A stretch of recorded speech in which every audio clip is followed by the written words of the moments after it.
Blog Talk Radio.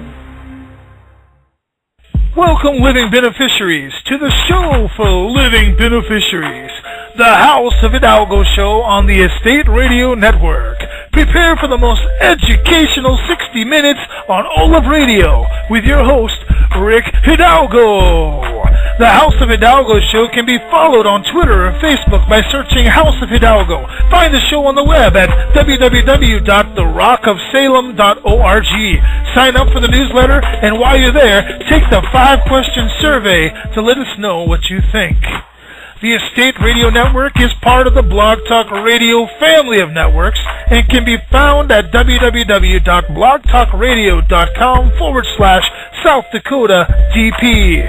Join the show now by chat or call 619-639-4605. Don't forget to dial 1 to get in the queue. Here's your host, Rick Hidalgo!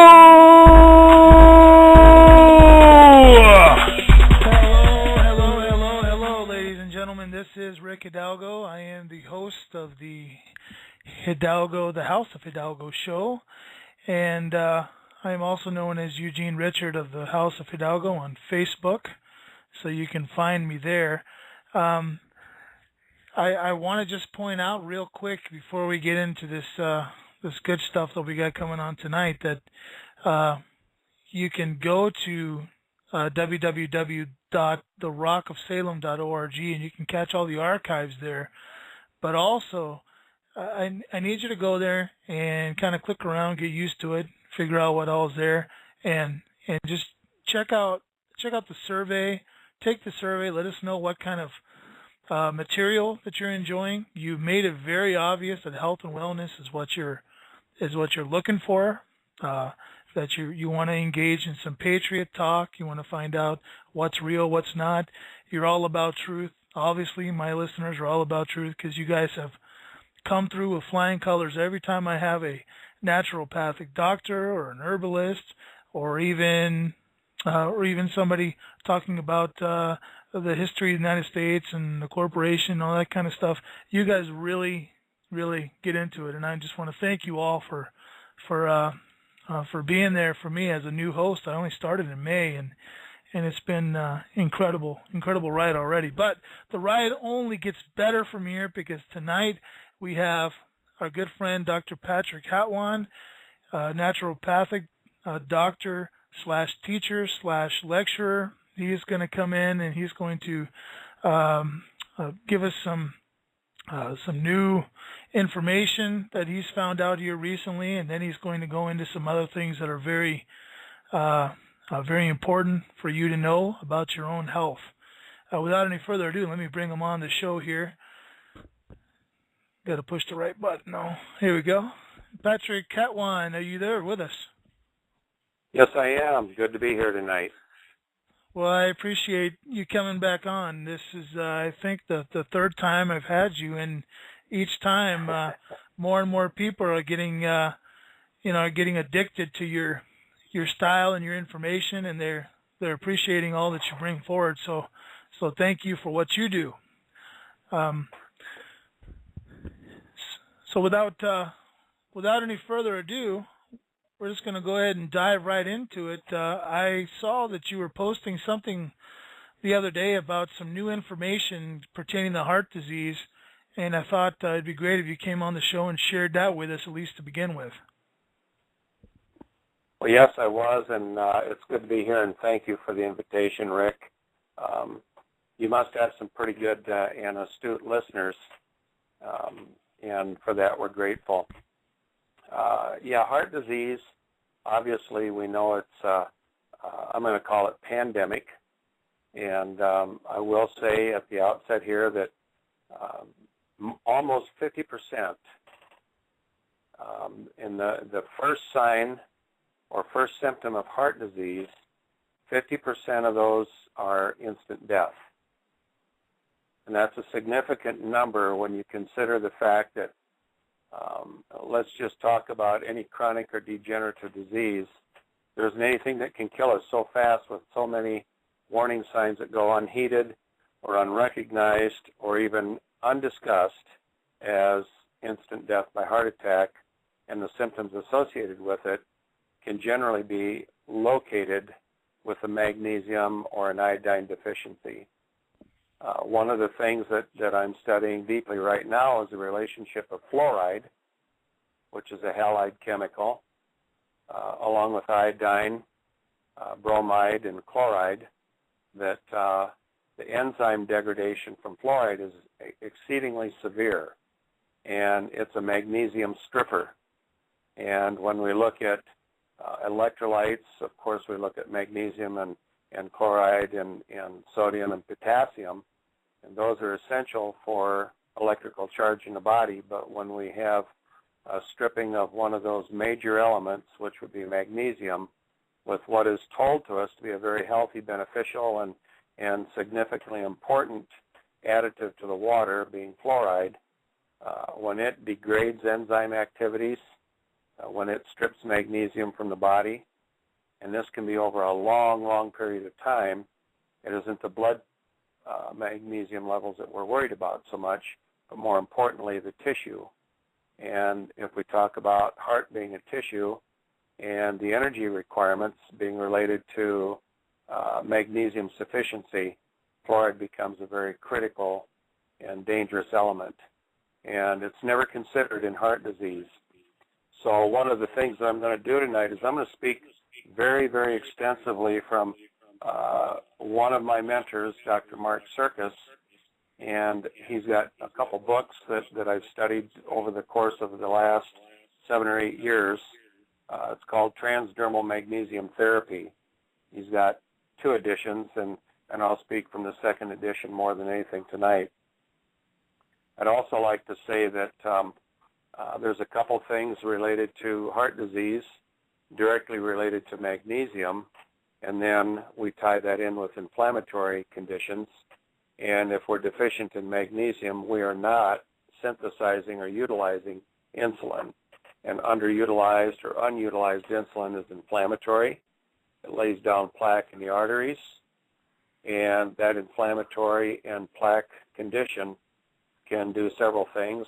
Primarily, it's going to increase blood pressure. And there's a lot of people running around with high blood pressure, and if they don't understand that their insulin is very critical to that relationship, and they don't understand that they're drinking fluoridated water that strips the magnesium, that's part of the relationship of magnesium to insulin, insulin to magnesium. If they don't understand that, the doctors don't diagnose if they don't look at it, but they will tell you to take a medication, lower your blood pressure, but they don't tell you anything about your diet, and they most certainly don't talk about the water. And when we look at the condition of the water today, it's most assuredly unhealthy. Well, I think we could just basically say that when we have chemicals added to the water, those chemicals are not natural to the body's desires and needs and requirements for biophysiological function. And if we're drinking dirty water, we're dehydrated. And if we're dehydrated, obviously we know what that means.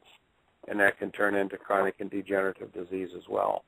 So one of my primary concerns is that people understand the relationship of water to heart health and proper water. And I would also say, when we talk about water, and a lot of people talk about the pH being critical, pH is very critical, but pH without minerals is not an alkaline water.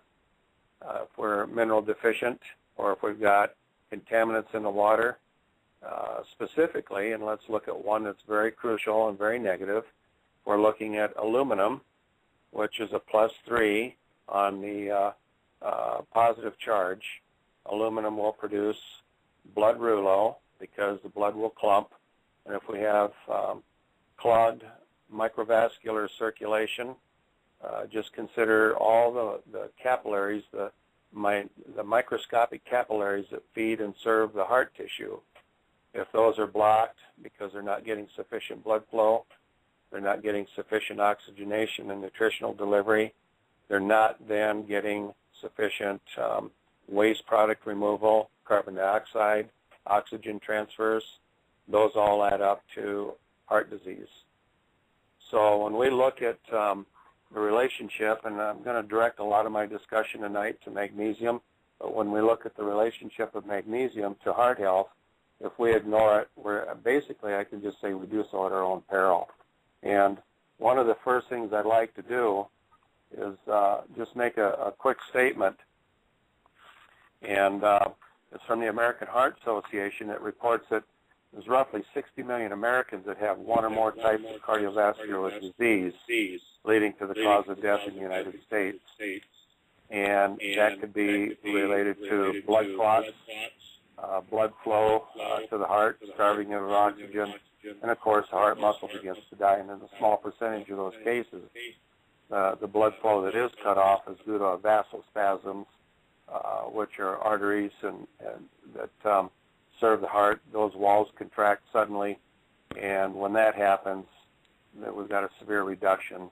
And if there's plaque involved and deposited relating to atherosclerosis, we could see that could be a major cause of oxygen deprivation, which is a final result. And then, of course, we see death.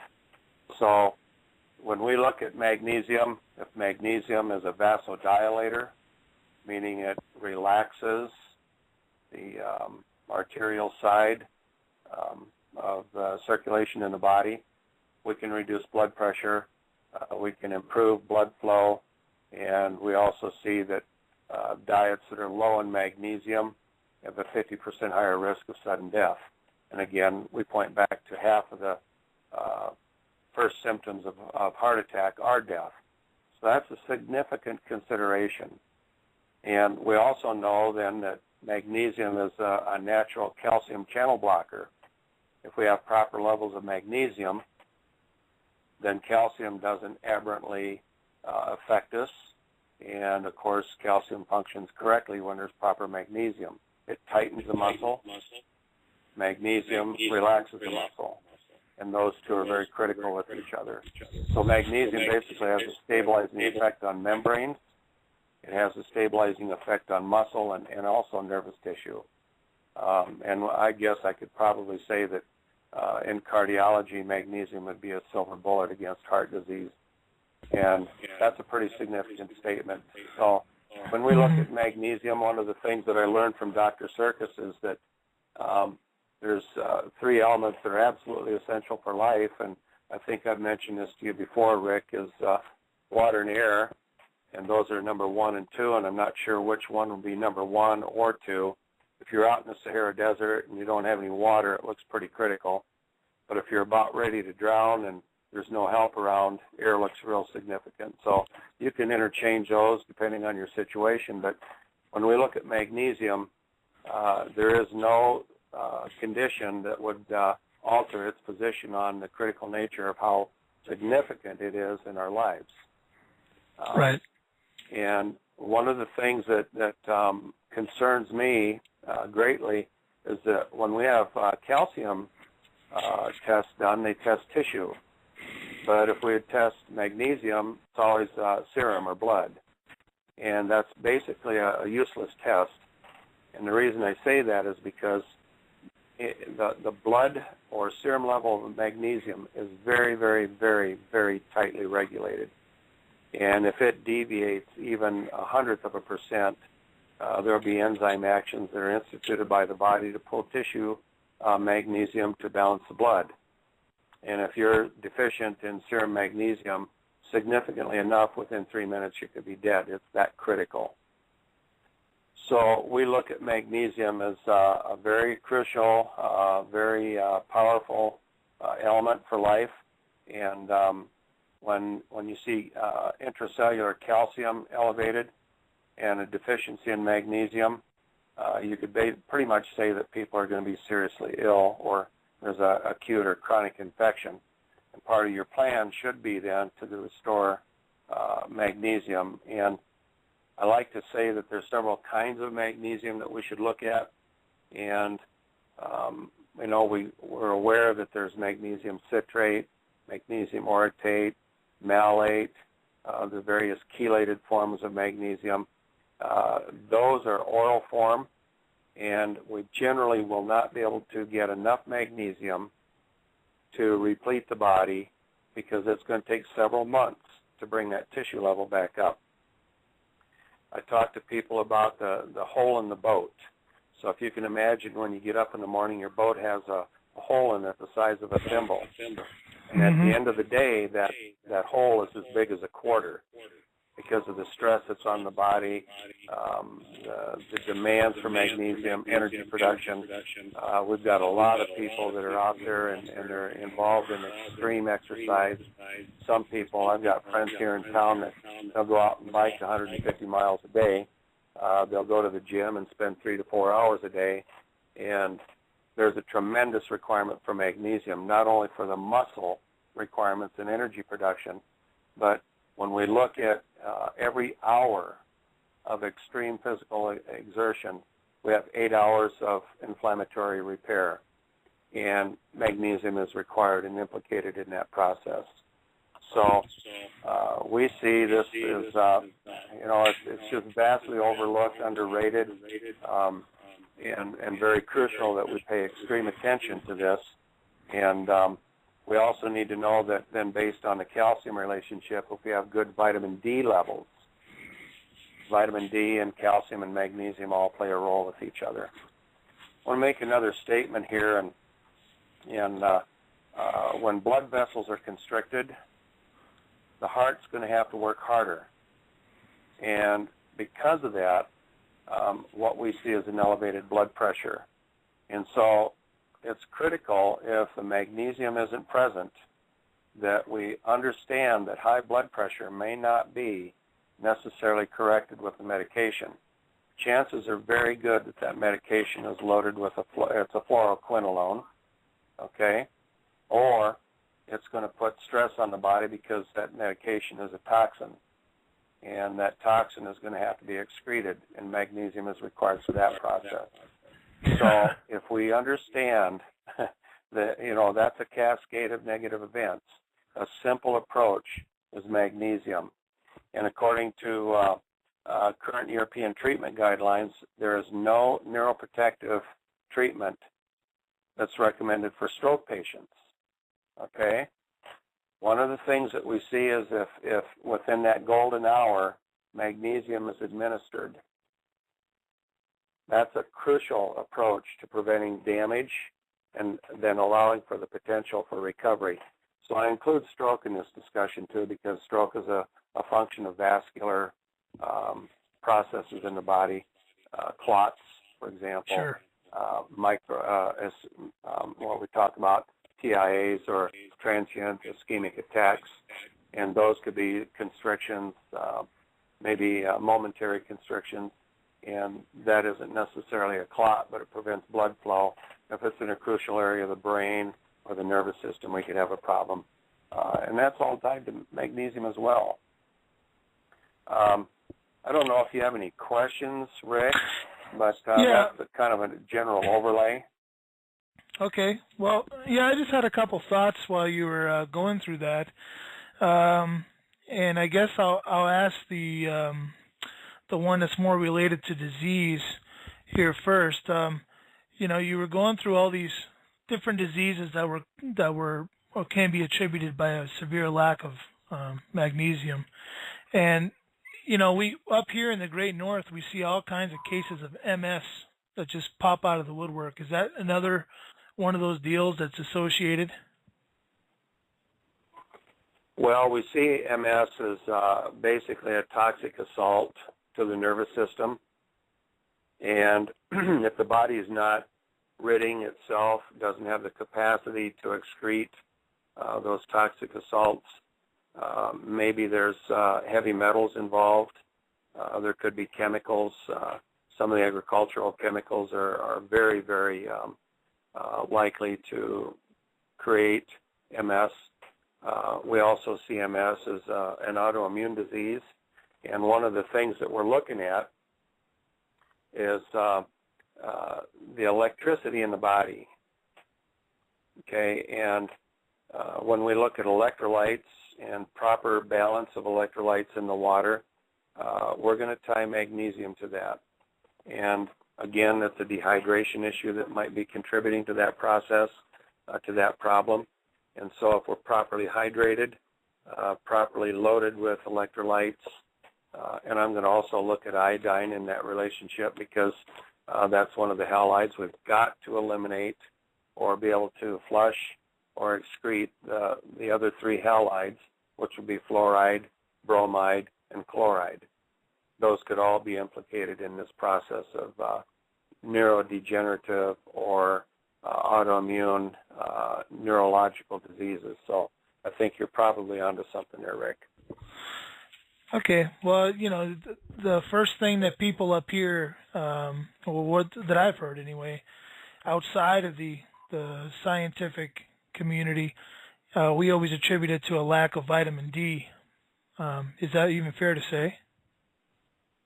Well, let's look at that closely. Vitamin D is a hormone. It isn't necessarily a vitamin. It's termed a vitamin. It does have some neural effects, but more importantly, let's step outside of that just a bit. Vitamin D will key over 5,000 gene expressions. And those genetic expressions may be tied to neurology.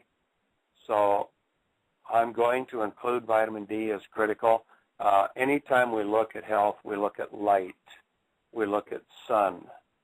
Okay? One of the things that is very critical for people to understand is, especially if it's a cancer issue, sunlight is absolutely a healing and curative, preventative. It's also a mediator of disease. Light is frequency. Light helps us in, let's just look at photosynthesis. We're looking at the chlorophyll versus hemoglobin.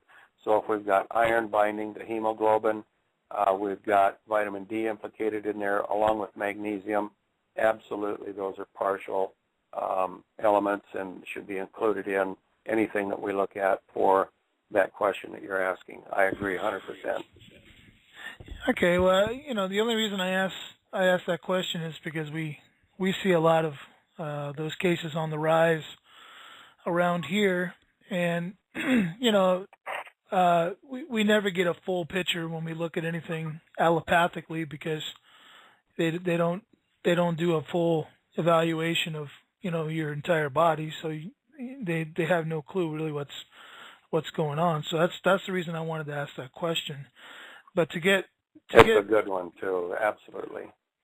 To get to more of an elementary question, I was just curious, because like you, I am aware that God, in His original intention, gave us a perfect diet, and He gave us a body that could handle that perfect diet, and that perfect diet would balance everything out, and it was a beautiful marriage.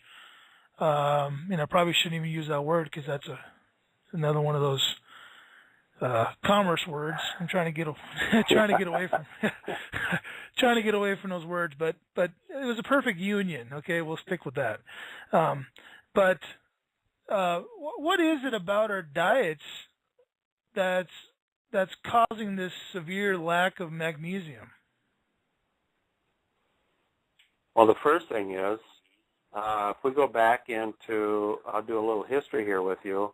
I believe it was the 37th session of Congress. Maybe it was the 73rd. I'm a little dyslexic there.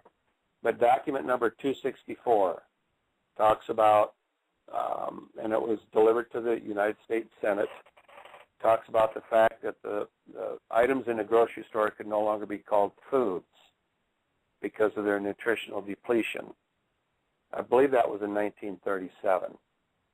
If we can imagine, wow, we've mined, absolutely mined, we've strip mined the soil of nutrients. Intensive agricultural production has taken all the nutrients we spray or we incorporate in anhydrous ammonia, and in my opinion, that kills microbial activity in the ground. We use synthetic fertilizers. The ground is depleted of all nutrients. We load it up with chemicals, and then we eat the stuff that's produced from that ground. And if those food products, if we can call them that, are low in nutritional profile, the body requires as much a proper service of fuel as a car does. So if you put low-octane fuel, let's say you put 35 octane with no additives in your gasoline into your car, how will your car function? And if we're putting zero-octane food in our body, how will the body function? Okay, along with that then, we're adding toxins. We're breathing toxins, we're drinking toxins, we're not eliminating toxins, and food, Dr. Beerpen and I came up with a statement that I really, really like. He says if it is to be called medicine, it should cure. If it doesn't cure, it should not be called medicine. But if we back up a few hundred years into history, we hear a statement that goes something to the effect of, let thy food be thy medicine, let thy medicine be thy food. Okay? When we look at what's happened to the United States, the overall condition of health in the last 60 years has been downward, and the condition of disease has been upward. Disease has spiked. We see a tremendous increase in autoimmune diseases. And I'm going to go out on a limb here and make a statement that the traditional view about autoimmunity is that it is chemically mediated, okay? And so then the near absence of a curative process in the treatment of autoimmune disease would suggest that our research and treatments are misdirected. Let me give you a picture of what I mean by that. I'm going to come over to your house tonight, Rick, and I'm going to tell you I think a bear killed my dog. Well, Rick is going to say, we don't have any bears here. Let's go out and take a look. So Rick goes out in the yard and looks around. He doesn't look at the dog, but he looks around 360 degrees eye level high. I don't see a bear here, Pat. I don't think a bear killed your dog. Well, look down here at the ground, Rick. There's bear hair, bear tracks, bear droppings. My dog's half gone. I think a bear ate my dog. Rick takes another 360, eye level, doesn't see a bear. No, there's no bears here. Couldn't have killed your dog. So what we're looking at is we're going into a different arena. We're going to look at, obviously, the nutritional load is gone in our food, but what else is involved? What else happens in the body? And from my understanding and the study that I've been involved with is the body has an electrical charge. And if that electrical charge is disturbed or balanced, then the immune system doesn't function correctly. Biophysical, biomechanical processes are disrupted. All right? So we've got an electrical and a paramagnetic and a magnetic nature involved. That's chemicals, hormones, and nerves, electrical charges all coming to play. And if we neglect to look at that electrical charge in the body and we don't see how food is promoting toxic assault, we don't see how the immune system then is negatively impacted, we're going to be missing the boat for how we can approach our treatment processes and recovery and then the role that food would play. Okay, I want people to understand that, and maybe I'll point this to you because you've been a good student here in the last 6 months. You know, we sit down at a table, Rick, to what looks like a meal. There's stuff that looks like food on our plate. Mom or Dad prepared it. It smells good. It looks like carrots. It looks like broccoli. It looks like chicken or fish. It looks like bread. It looks like butter. It looks like milk. We put it in our mouth and we chew it up and we swallow it. So it looks like we're eating. And then we go to the bathroom so it looks like we've had digestion. But the implication would be that what we put in our mouth, there's one of two things that can happen. A, we feed our bodies and fight disease and preserve our health. Or B, we don't feed our bodies, we enable disease and destroy our health. Those are the only two things that can happen with what we call food that we eat at a meal. Nothing else can occur. We're either feeding disease or preventing disease. And if the food does not have proper nutritional balance and the water that we drink isn't properly structured, doesn't have a correct pH and alkalinity, meaning minerals, can you begin to imagine what's going on? Now, let's add to the consequence of problems here. If we're eating a load of sugar, simple carbohydrates, we're not drinking enough water, and we're not sleeping correctly, and we don't have a good, healthy spiritual connection, because I like your direction here that you started this part of the conversation with. If our spiritual connection is void or absent, those all add up to a cascade of negative events. Right.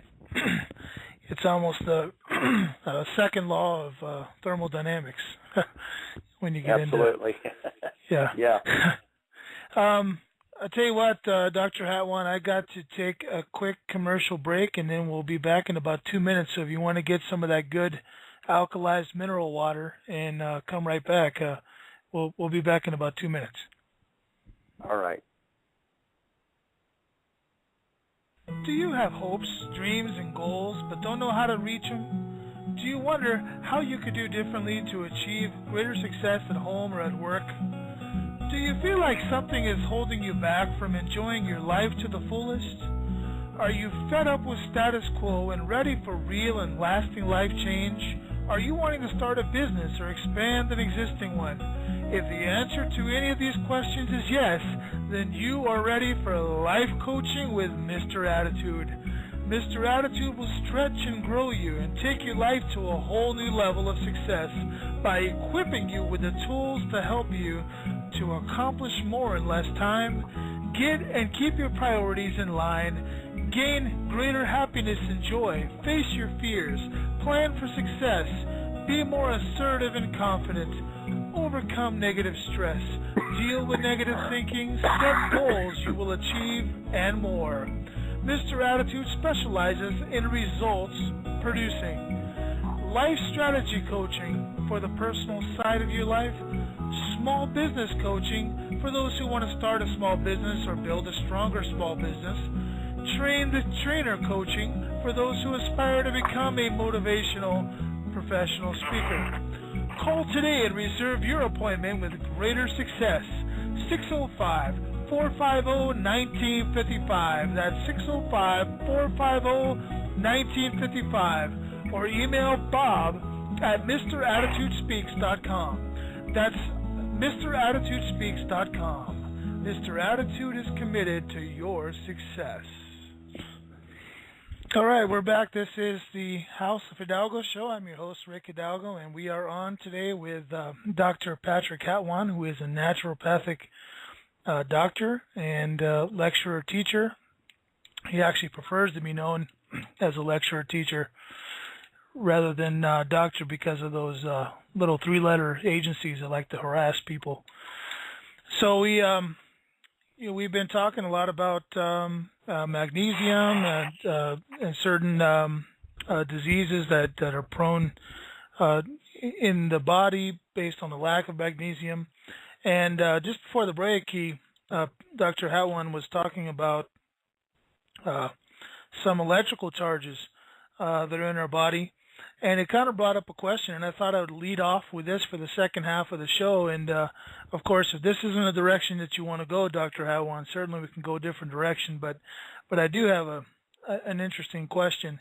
With all the dirty frequency that there is out there, how is it that our electrical charges in our body are interacting with those dirty frequencies? I don't know that I can speak directly to that. I'm aware of EMFs, for example, smart meters, the cell phone towers. We're told that those do have a harsh or negative effect on our body's processes, cellular function. I have not studied that. I've looked at it. I don't have enough background knowledge to speak to it. But what I can tell you is that cell physiology is critical electrical charge can be out of balance, can be knocked out of balance. Let me give you an example. X-rays,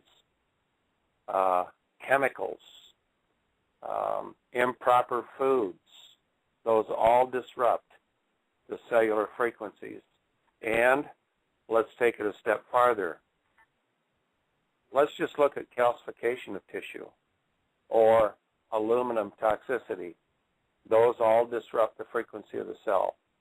And so when we're looking at, for example, a smart meter, I know there's a lot of discussion on the internet. Facebook has a lot of people that look at smart meters. One of my good friends, Donna Voti, in fact, she's the one that personally got me involved with naturopathy. She writes extensively, or has written extensively, about the damage that can cause or be caused by smart meters. Frequencies are important. I don't know enough about that at that level. I don't know enough about cell phones. One of the things I did, because somebody told me to do it, and I believed it worked, is to put a nickel on the back of my cell phone so I could block the EMFs. I assumed that it worked. The person that told me about it was credible, and so I did it, and hopefully it was something that was effective. I haven't studied enough to speak any farther than that, though, Rick. Huh. Wow. Well, and that's honorable that you would, that you would say that rather than just go into it and start guessing. So I appreciate that, and I'm sure the listeners. Yeah. So I think you could find plenty of information on the internet about that, and for the most part, you'd have to be cautious about what you're reading. One of the things that I do when I do my study is I go to scholar.google.com, and those are reputable. That's good science that comes off of that search engine, and I could trust that more than I could just a general search.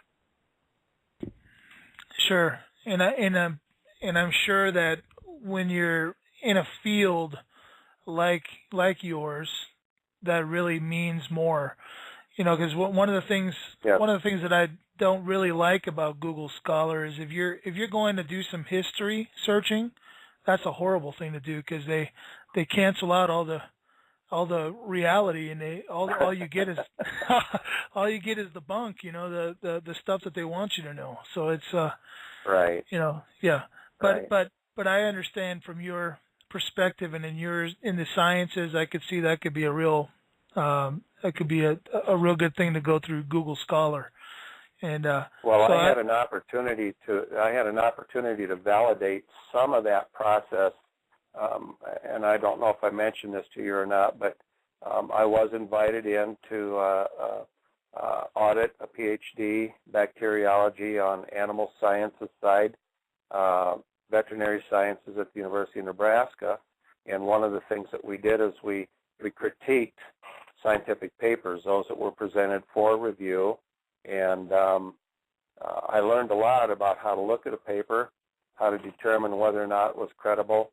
One of the first things I do now is I look at the number of references, and one of the second things I do is I look at the date of the paper.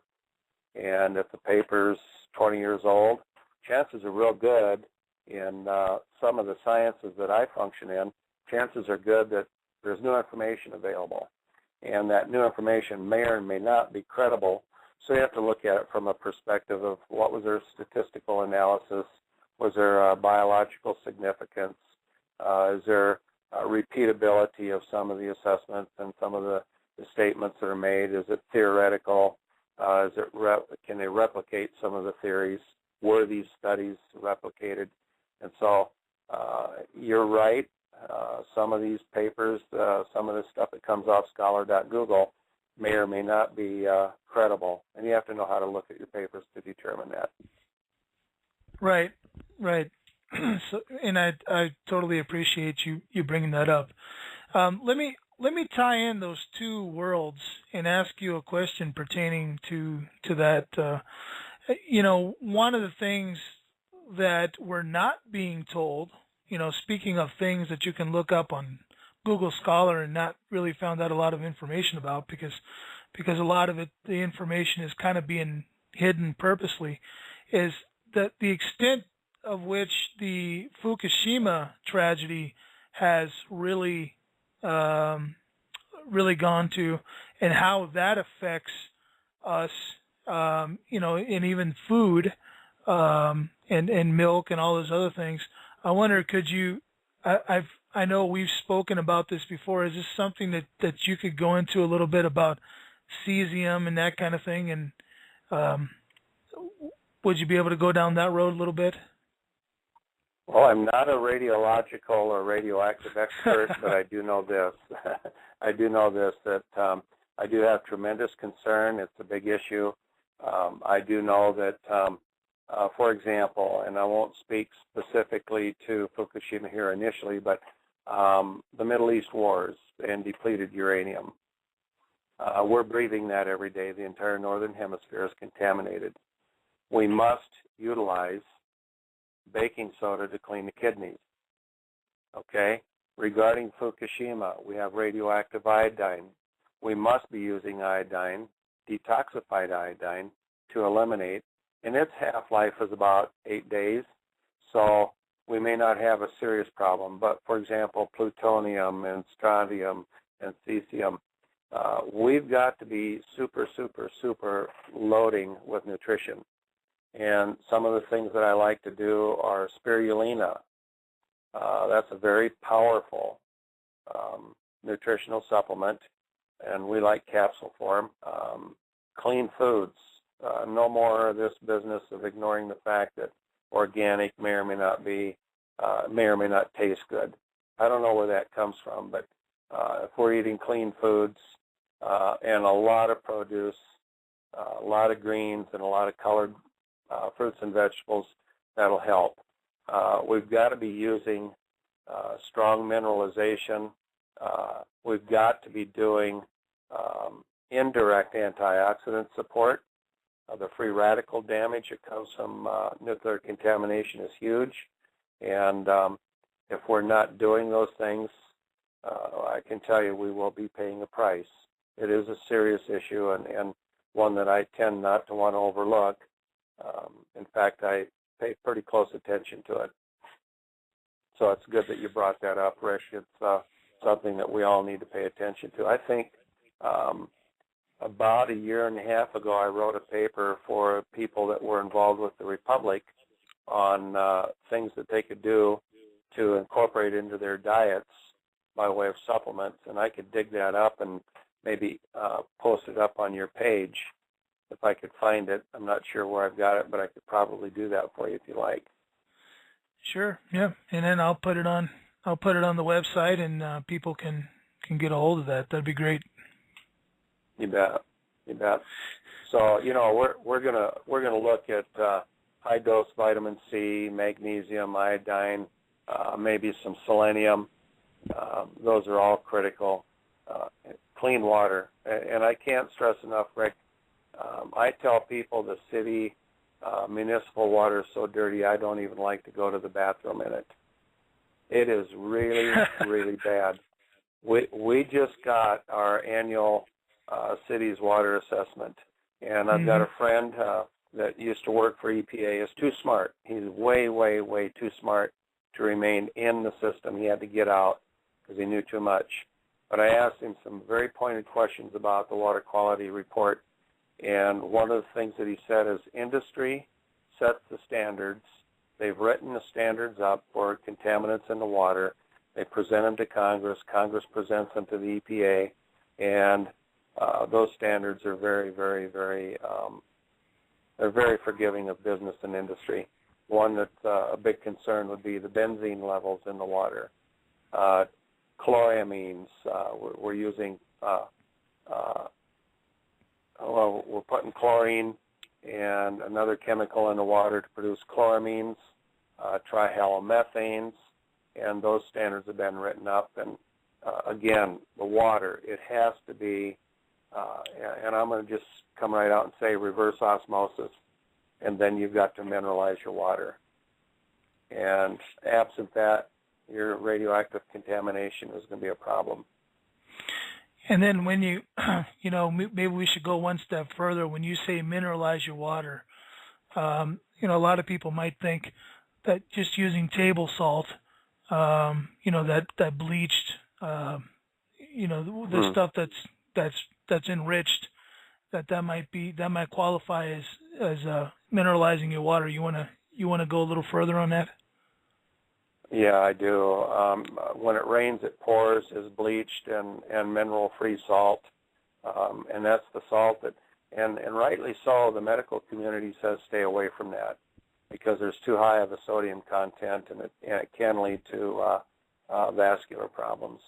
But the salt that I like to use is real salt, chunks, rocks, sea salt, Celtic salt, Himalayan salt, and I pay close attention if it's pulverized so you can put it into a salt shaker.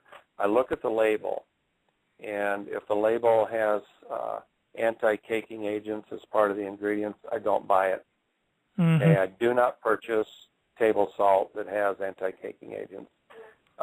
So one of the things that you can do, Rick, is get a glass of water and get this rock salt, Himalayan salt, pink salt, and you make a product called Soleil. It's spelled S-O-L-E, but pronounced S-O-L-A-Y, Soleil.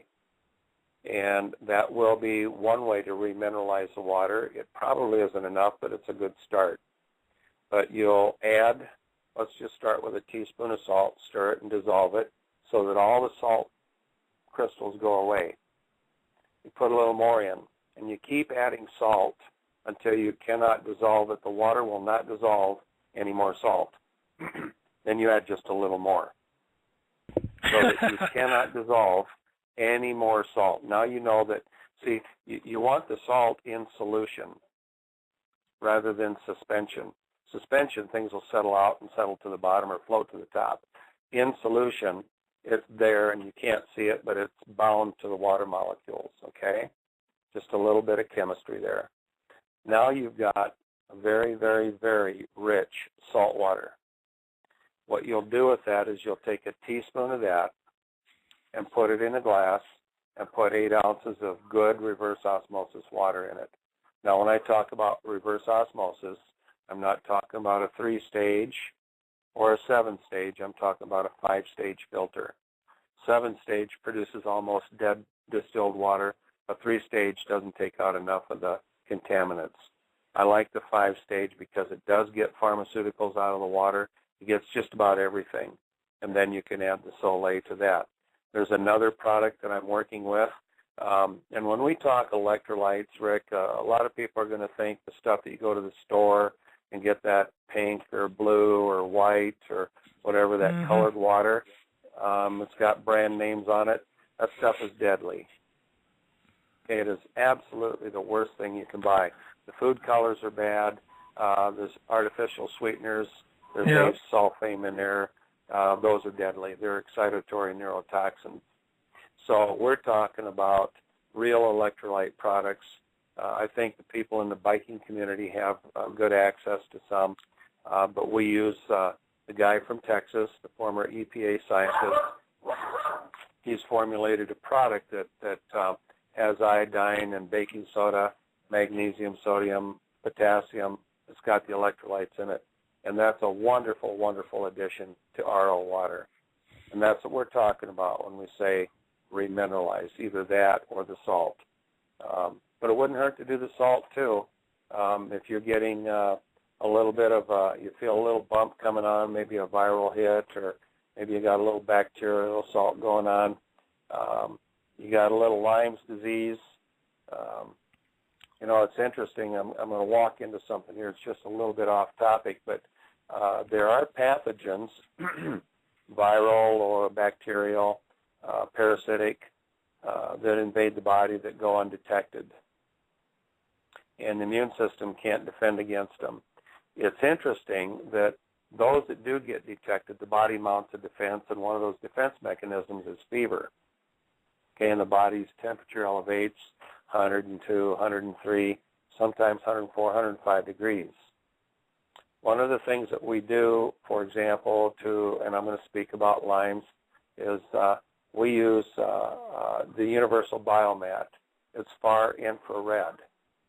Okay, there's saunas out there, far infrared saunas.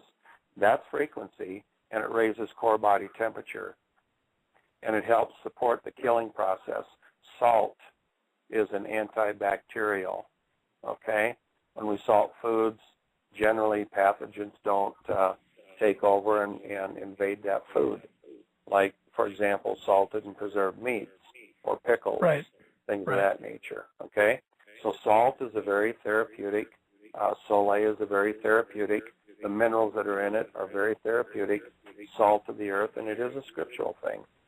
So we like that as one of the methods to remineralize the water. But we also like the electrolyte blends that are out there, and there's several on the market.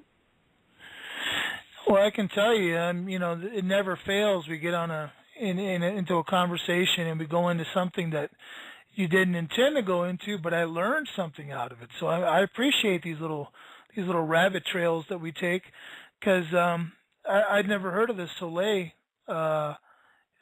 concept till just now, and I can tell you that sometimes I'm a little bit forgetful, and rather than mineralize my water, I just chug my water down. Of course, I have to speak a little bit. I have to speak a little bit to my wife, because my wife kind of forces things on me sometimes.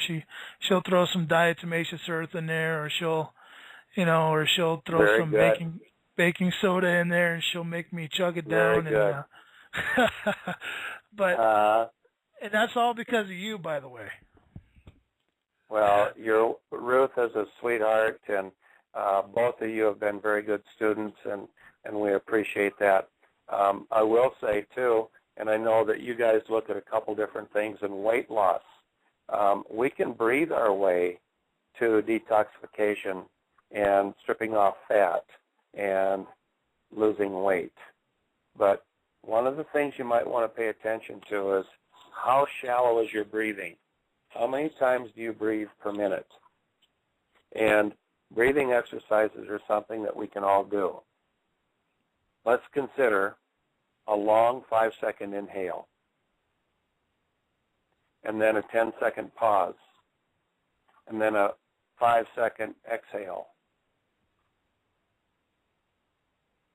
Okay, we've just consumed 20 seconds, and that's 3 breaths per minute. Now you can take a 5-second inhale, a 5-second exhale, and a 10-second pause. And you can alternate that. And that's a part of a detoxification. Breathing is detoxification. And when you add breathing to all the things that we've discussed tonight, you can begin to see how your health can improve. But when we're shallow breathing, we are basically unhealthy. Most people will breathe 15 to 20 breaths a minute. And that means that they've utilized 3 seconds per total inhale-exhale. And that's not very healthy. Now, I know you just painted a mental picture of how much do I breathe per minute, how many breaths do I take a minute. Most people don't know, but I can tell you it's between 10 to 15, maybe 20 breaths a minute. And the sicker we are, the more rapid we breathe. The more toxic we are, the more shallow our breathing.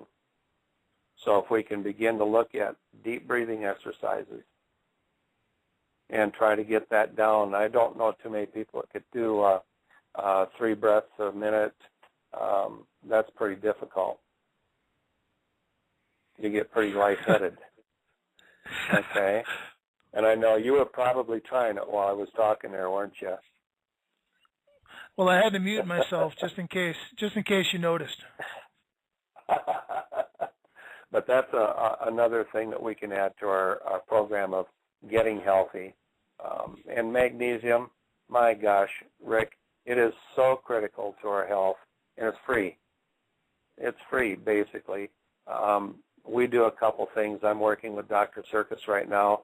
We're in a 6-month program, and we're looking at magnesium bicarbonate water, along with the far infrared mat liposomal vitamin C, some selenium. We're doing several things here, some glutathione. I like to work with my herbal protandem, so the body produces its own glutathione. We're on a 6-month meta-analysis, and we're testing our pH. And at the end of that 6 months, we're going to see what health improvements. Now, I walked into this what I consider to be very healthy.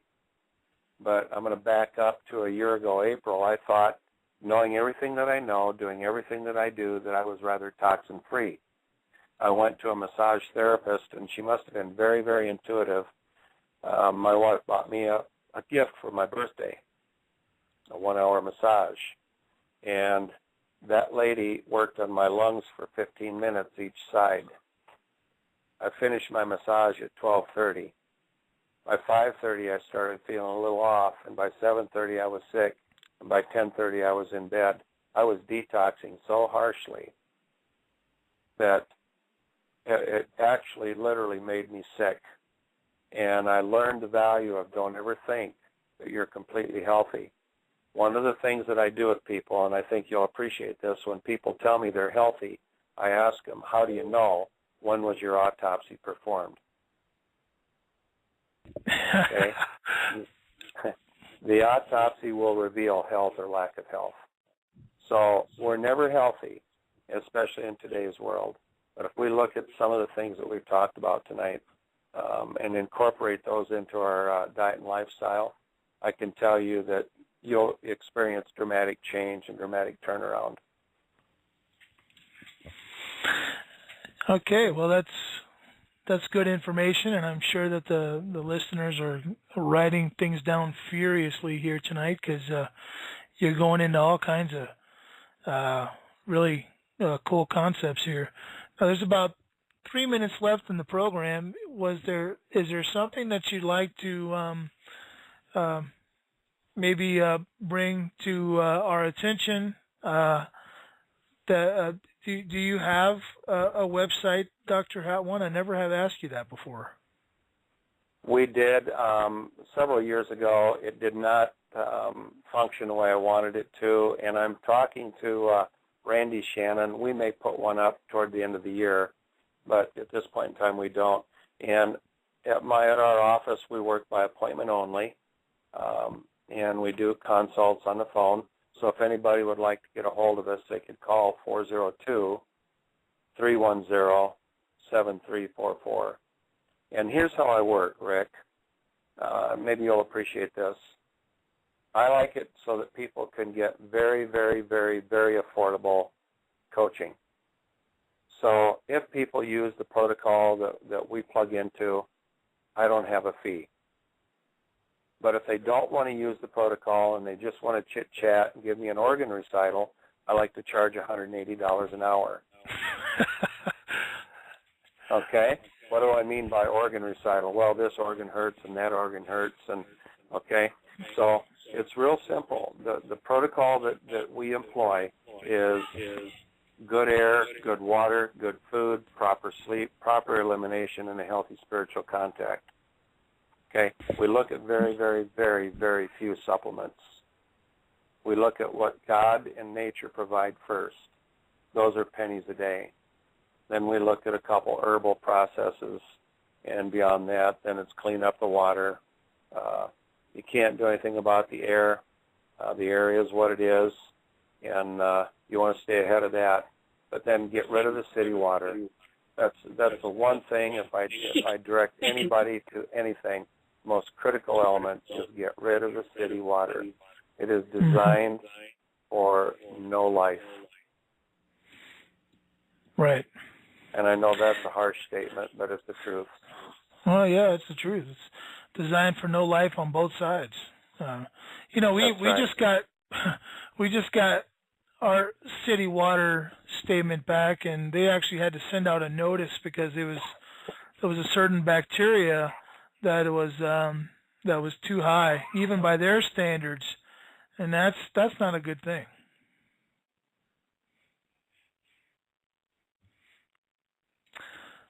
So I'm gonna I'm just going to let you know, Dr. Hatwan, how much we appreciate you being on the program. It was a real blessing. It always is to have you on the program, and we thank you for being on here. You have yourself a wonderful night. I see that you just dropped from the call. Oh, there he is. He's back. Hi, Dr. Yeah, I don't know what happened. Yeah, I had you and then I lost you. I don't know either, but the show's pretty much out of time. So what I was just saying was, I appreciate you coming on the program tonight. It's always great to have you, and I appreciate what you have to educate us on. It's always nice to be with you, Rick, and God bless you and Ruth. Okay, well, I appreciate that. So for Dr. Patrick Hatwan, this is Rick Hidalgo. This has been the House of Hidalgo show. Thank you all for coming and listening. I want to say God bless you all and stay safe.